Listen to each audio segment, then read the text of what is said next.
it's just breaking now. There's some new news coming forward regarding Jerome Powell and some of his plans over at the Federal Reserve. Can you give us an update?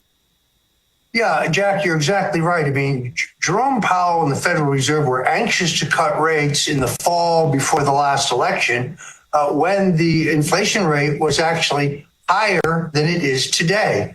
So the idea that they won't cut rates now because they're concerned about inflation is a bogus argument. They were willing to cut rates to try to help Joe Biden get reelected. Of course, that didn't work out so well.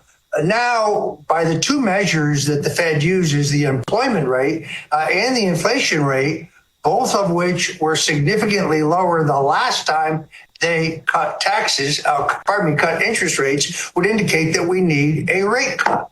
In the meantime, however, Jerome Powell, the chairman of the Fed, testified to Congress about the $2.4 billion renovation of the palatial headquarters of the Federal Reserve in Washington, D.C.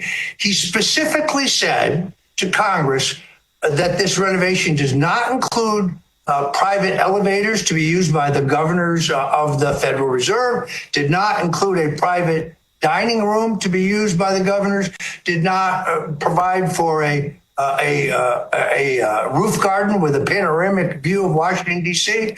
Yet we now learned that the plan that they have approved, the $2.4 billion plan they approved, includes all of those things, which means that Jerome Powell lied under oath to Congress, and he lied about something material that involves the taxpayers.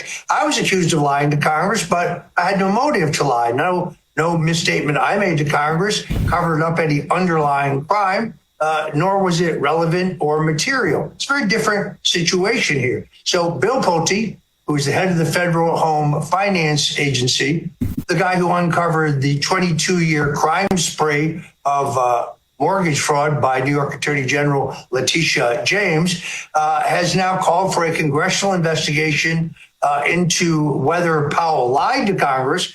But also, frankly, I think the Congress needs to subpoena Jerome Powell's text messages and his emails to look for political motive in his decision not to cut interest rates now on the American people.